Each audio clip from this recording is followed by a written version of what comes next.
revisão de linguagem, tá certo? Então, abram aí o livro de vocês na página 86. Então, leia a tirinha a seguir e responda as questões. Vacina contra vírus. E aí tem um balãozinho aqui com interrogações, né? Então, vamos lá. A primeira questão é a letra A, está perguntando qual é a preposição empregada na tirinha. Se você ler aqui, ó, vacina contra vírus, você vai perceber que aqui, ó, contra é uma preposição, certo? Então, sublinha aí essa palavra contra. Então, qual é a preposição empregada na tirinha? A preposição empregada na tirinha é a contra. Que relação de sentido a preposição empregada na tirinha indica entre as palavras vacina e vírus? Oposição, tempo, posse. Exatamente, oposição, né? Contra. Porque há um personagem com computador na fila? O que você acha? Por que esse personagem está com computador na fila? Eu acho que é porque ele não entendeu, né? Ele achou que a vacina era contra vírus de computador, certo? Próxima. O que o balão de fala com ponto de interrogação indica?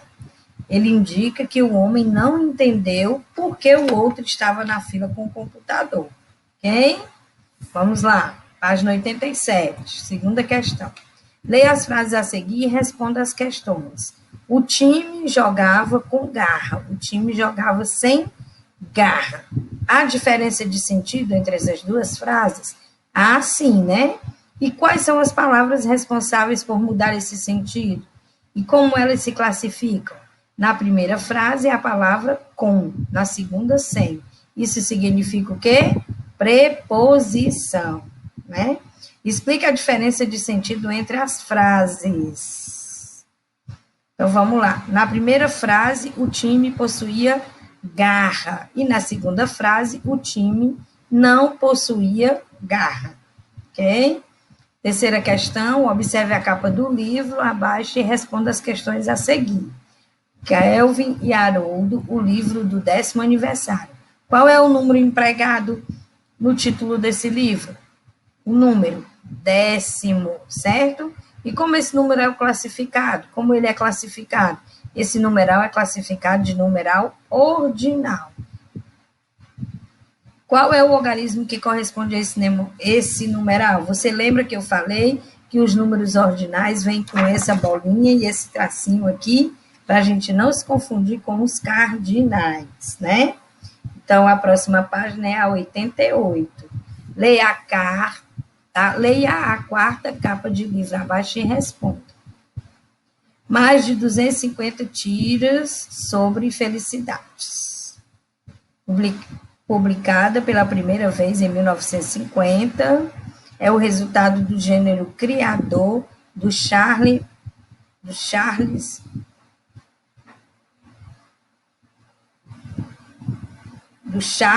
M.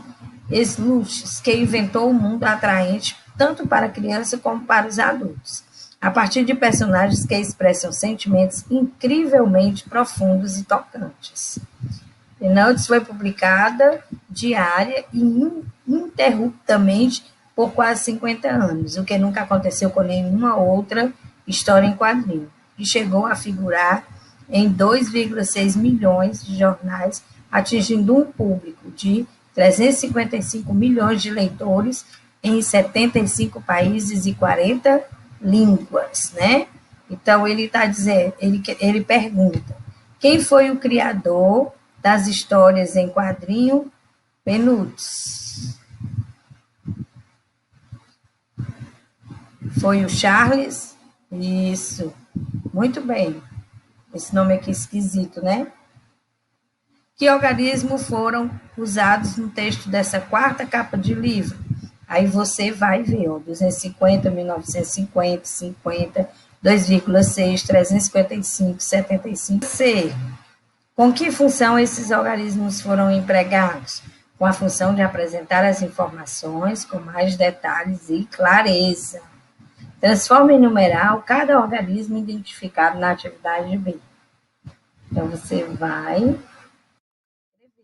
né? Cada organismo, 250, 1950, 50, 2,6 milhões, ou mil, perdão, 2,6 mil e 600 e 300, 355, 75 e 40. Isso. Bom, você vai escrever por extenso. Quinta questão, transforme cada frase abaixo em oração. Siga o modelo. Que paisagem linda, e a paisagem era linda.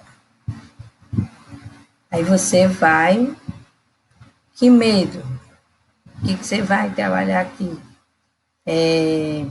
Que medo eu tive daquele bicho, ou então, que medo eu tive daquele homem, certo? Uma grande festa, será uma grande festa. Que bom que vocês chegaram, que bom que você veio, por aí vai. Boa sorte, que você tenha boa sorte. Vai com Deus e que você tenha boa sorte. Que prova difícil? Como a prova está difícil. Não pode esquecer o acento o acento exclamativo. Reescreva as frases substituindo os sujeitos destacados pelos termos entre parênteses. Faça as adequações necessárias. Ele ficou desapontado com o desfecho do filme. Como é que eu vou transformar isso aqui? Como eu vou substituir o sujeito pelos termos entre parênteses? Então, vamos lá. O menino, perdão, ele ficou desapontado com o desfecho do filme. Então, como é que vai ficar? Substituindo. Então, vamos lá. Elas ficaram desapontadas com o desfecho do filme. João faltou à aula porque estava adoentado. João e Maria. Então, João e Maria faltou à aula porque estavam adoentados. Meu tênis está gasto. Minhas roupas estão gastas. Certo? Sétima questão. Contorne os núcleos do sujeito destacados na oração. Então, o pai do meu amigo não gostou do filme. Quem é o sujeito? Pai do meu amigo. Quem é o núcleo? Pai. Meus primos viajarão com a gente para a praia. Meus primos, sujeito, viajarão com a gente para a praia, predicado. Então, primos é o quê? Exatamente, núcleo do sujeito. Eu e meus pais contamos ao professor o que aconteceu ontem. Então, eu e meus pais, sujeito, contamos ao professor o que aconteceu ontem, predicado. E o núcleo do sujeito, eu e pais. A nossa turma precisa falar com o diretor. Quem é o sujeito? A nossa turma precisa falar com o diretor, predicado. Quem é o núcleo? Turma. Elas precisam de orientação. Elas, sujeito, precisam de orientação, predicado. Quem é o núcleo do sujeito? Elas. Minha mãe é agente de viagem. Mãe, núcleo do sujeito. Certo? Sublinhe a forma verbal de cada frase e depois complete o quadro. Então, vamos lá. Abaixo, o quadro abaixo, com o sujeito e o predicado da oração. As meninas jogaram basquete ontem, o verbo jogaram, né? O professor agendou a prova de arte, o verbo agendou. Os alunos produziram a maquete do bairro, produziram. O dia está ensolarado, está. É o verbo. Marcelo lavou a louça do almoço, lavou. Agora vamos para o sujeito da letra A. As meninas, sujeito, jogaram basquete ontem, predicado. Na letra B, o professor, sujeito, agendou a prova de artes, predicado. Os alunos, sujeito, produziram a maquete do bairro, predicado. O dia, sujeito, predicado, está ensolarado. Sujeito Marcelo, predicado lavou a louça do almoço. O que é possível perceber quanto aos sujeitos e às formas verbais nas orações das atividades anterior? Que as formas verbais concordam com o sujeito, tá certo? Então, as formas verbais, elas precisam sempre estar concordando com o sujeito, tá bom?